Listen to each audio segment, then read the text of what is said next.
நடிகர் விஜய் தமிழக வெற்றி கழக தலைவர் விஜயாக பரிணமித்து முதலாக மக்களை சந்திக்கக்கூடிய களத்தில் சென்று மக்களை சந்திக்கக்கூடிய சுற்றுப்பயணத்தை மேற்கொண்டிருக்கிறார்.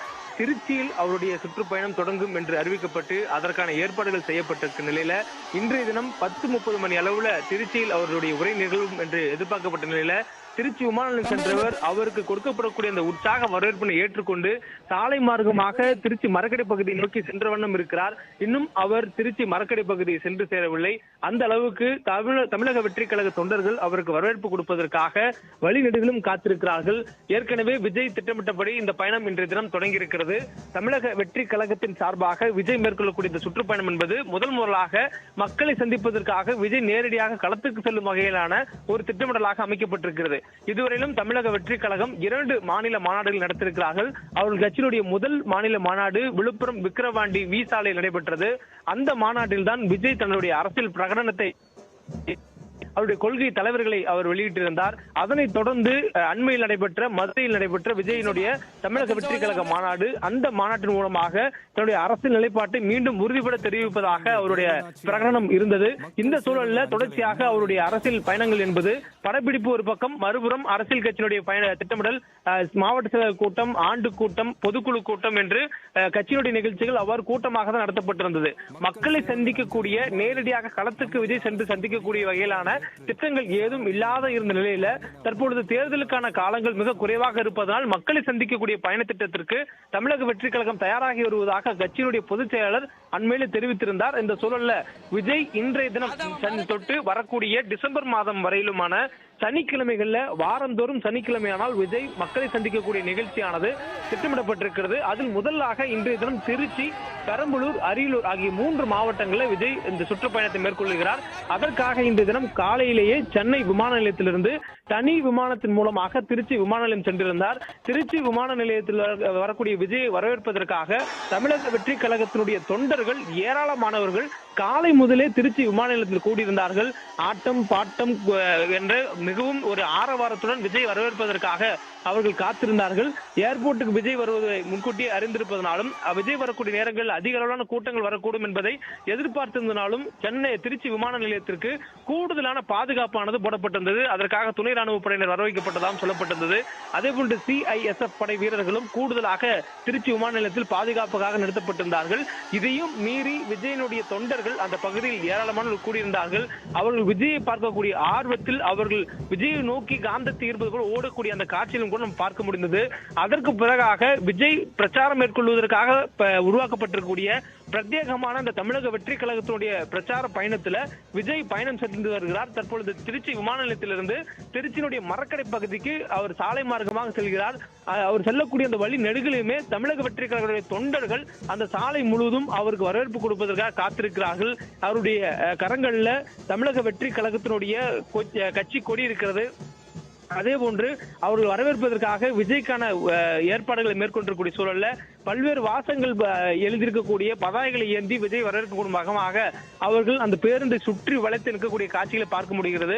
குறிப்பாக இந்த பயண திட்டத்தை பொறுத்தவரையிலும் காவல்துறை 23 நிபந்தனைகளுடன் அனுமதி கொடுத்திருக்கிறது. அந்த நிபந்தனைகள் எல்லாம் பின்பற்றி செயல்படுத்தும் விதமாக இந்த கூட்டம் நடத்தப்படும் என்று தமிழக வெற்றி கழகம் உறுதிமொழியும் எழுதி கொடுத்திருக்கிறார்கள். இந்த சூழல்ல விஜய்க்காக வரவேற்பதற்காக ஏராளமான தொண்டர்கள் விமான நிலையத்தில் சூழ்ந்திருக்கிறார்கள். அதே போன்று விஜய் பேசக்கூடிய திருச்சி மரக்கடை பகுதிகளிலும் ஆயிரக்கணக்கான விஜய் கட்சியினுடைய தொண்டர்கள் அந்த பகுதியில் குழுமிருக்கக்கூடியதை பார்க்க முடிகிறது. விஜய் செல்லக்கூடிய வழிகளில் தமிழக வெற்றி கழகத்துடைய கொடிகள், பதாகைகள், பேனர்கள், விஜய் வரவேற்பதற்கான மேலதாளமான முழக்கங்கள் என மிகவும் ஆரவாரத்துடன் திருச்சி முழுவதுமே தற்பொழுது விஜயனுடைய தொண்டர்கள் இருப்பதை பார்க்க முடிகிறது. திருச்சி விமான நிலையத்தை விட்டு வெளியே இருக்கக்கூடிய விஜய் ஏறக்குறைய 1 மணி நேரத்துக்கு மேலாகவும் தொடர்ந்து விமான நிலையத்திலிருந்து மரக்கடை நோக்கியான பயணத்தில் சாலை மார்க்கமும் இருக்கிறார். வாகனம் மிகவும் மெதுவாக ஊர்ந்து செல்லக்கூடிய வகையில் தான் இருக்கிறது. ஏன்னா அந்த அளவுக்கு விஜயனுடைய தொண்டர்கள் அவருடைய அந்த பிரச்சார பேருந்தை சுற்றியும் இருப்பதனால் அந்த வாகனம் வேகமாக செல்லக்கூடிய ஒரு சூழல் இல்லாத நிலை இருக்கிறது. இதனால் மிகவும் ஊர்ந்து செல்வதனால் இன்று காலை 10:30 மணி அளவுல விஜய் பேச இருக்கிறார் என்று எதிர்பார்க்கப்பட்டது.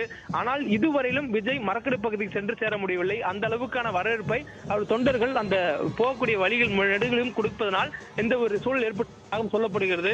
அதே நேரத்தில் நம்மாலும் பார்க்க முடிகிறது பல கட்சி தொண்டர்கள் அவரை பின்தொடர்ந்து வரக்கூடியதும் அவர் முன்னோக்கி அவரை பார்த்து கையசைப்பதும் என்ற தொடர்ச்சியாக அவரை வரவேற்பதும் அவர் காணுவதற்கான உற்சாகத்தோட முழக்கத்துடன் அவர் இருப்பதையும் பார்க்க முடிகிறது. இந்த அளவுக்கு உற்சாகமாக இருக்கக்கூடிய இந்த தொண்டர்கள் மத்தியில் விஜய் இன்றைய தினம் என்ன பேசுவார் என்பது மிகவும் எதிர்பார்க்கக்கூடிய ஒரு காரணியாக அமைந்திருக்கிறது. அரசியல் களத்துல விஜய் இறங்கியதுக்கு பிறகாக அவருடைய பேச்சுகள் அதிரடியாக திராவிட சிந்தனைகளை நோக்கி இருந்தாலும் கூட திராவிட கட்சிகளை விமர்சிக்கக்கூடிய வகையில் தான் இருக்கிறது. மிகவும் பிரதானமான அரசியல் எதிரியாக விஜய் திமுகவை தான் முன்னிறுத்துகிறார். அதே போன்று கொள்கை எதிரியாக பாஜகவை முன்னிறுத்துகிறார். தமிழ்நாட்டுடைய முக்கியமான அரசியல் பிரச்சனைகள் தொடர்பாக அவ்வப்போது அறிக்கை விடுவதும் மக்களை சந்திப்பதுமாக இருக்கக்கூடிய விஜய் முதல் முறையாக களத்தில் சென்று மக்களை சந்திப்பதனால் என்ன பேசுவார் என்பது மிகவும் ஒரு எதிர்பார்க்கக்கூடிய கருத்தாக அமைந்திருக்கிறது.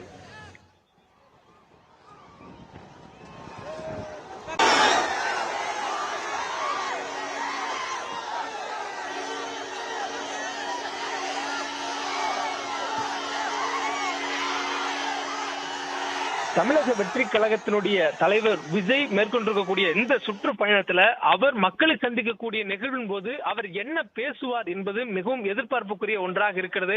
ஏனெனில் விஜய் மாநாடுகளில் பேசக்கூடிய பேச்சும் அவர் காணொலியில் பேசக்கூடிய பேச்சும் தமிழக வெற்றி கழகத்தினுடைய நிலைப்பாடுகளையும் அரசியல் பிரகடனத்தையும் முன்னிறுத்துவதாக இருந்தாலும் மக்கள் சார்ந்த பிரச்சனைகள் குறித்து அவர் பேசக்கூடிய விஷயங்களும் கவனம் பெறக்கூடிய வகையில் இருக்கின்றன.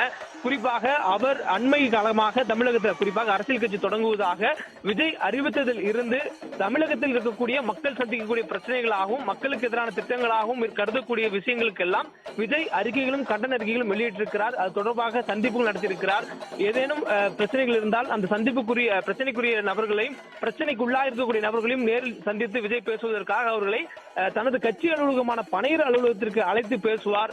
அதே நேரங்களில் பரந்தூர் விமான நிலைய விவகாரம் போன்ற விவகாரங்களுக்கு விஜய் நேரில் சென்று பார்த்திருந்தார். அதே போன்று முக்கியமான விவகாரங்களிலும் அந்தந்த பகுதி சார்ந்த பிரச்சனைகளிலும் தமிழக வெற்றி கழகத்தினுடைய பிரதிநிதிகளாக மாவட்ட மாநில நிர்வாகிகளை சென்று சந்திக்கும்படி அறிவுறுத்துவார்.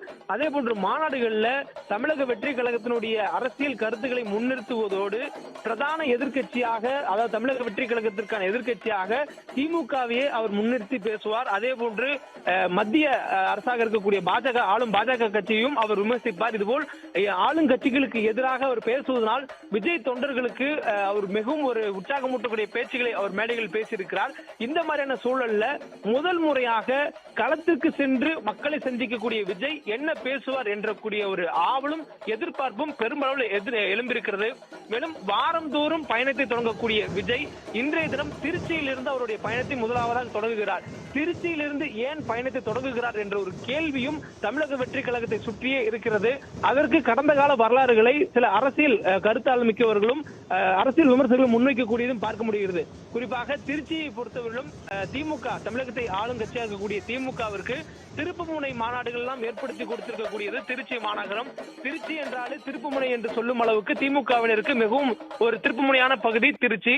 அதே போன்று அதிமுகவினுடைய பொதுச் செயலராக இருந்து தமிழகத்தில் ஆண்டிருக்கக்கூடிய முதலமைச்சராக இருந்த அம்மையார் ஜெயலலிதா அவர்களுக்கும் திருச்சி ஸ்ரீரங்கம் தொகுதியில் போட்டியிடும் பொழுது தனது சொந்த தொகுதி, சொந்த ஊர், சொந்த வீடு போன்று என்ற பேச்சையும் சொல்லியிருக்கிறார். திருச்சிக்கு மிக நெருக்கமானது என்றும் அவர் குறிப்பிட்டிருக்கிறார். திருச்சி என்பது தமிழ்நாட்டுடைய மையப்பகுதியாகவும் கருதக்கூடிய சூழல்ல விஜயனுடைய அரசியல் பயணம் என்பது இதுபோல் அரசியல் களத்துல வெற்றி கண்டிருக்கக்கூடிய கட்சிகளுடைய பாணியில் சென்று மக்களை சந்திப்பதற்கான ஒரு அரசியல் யுக்தியாகவும் இது இருக்கலாம் என்று அரசியல் விமர்சகர்கள் இது தொடர்பான கருத்துக்களை முன்வைத்திருந்தார்கள். அந்த அடிப்படையில் விஜய் தற்பொழுது திருச்சிக்கு அவருடைய முதலாவது பயணத்தை தொடங்கக்கூடிய சூழல்ல திருச்சி மரக்கடையில் விஜய் பேசக்கூடியதில் அதற்கான பதில்கள் எல்லாம் இருக்குமா என்ற ஒரு எதிர்பார்ப்பும் கூட எழுந்திருக்கிறது. பிளே ஸ்டோர் மற்றும் ஆப் ஸ்டோரில் இருந்து பாலிமர் செயலியை QR கோடு மூலம் பதிவிறக்கம் செய்யுங்கள். செய்திகளை உடனுக்குடன் பெறுங்கள்.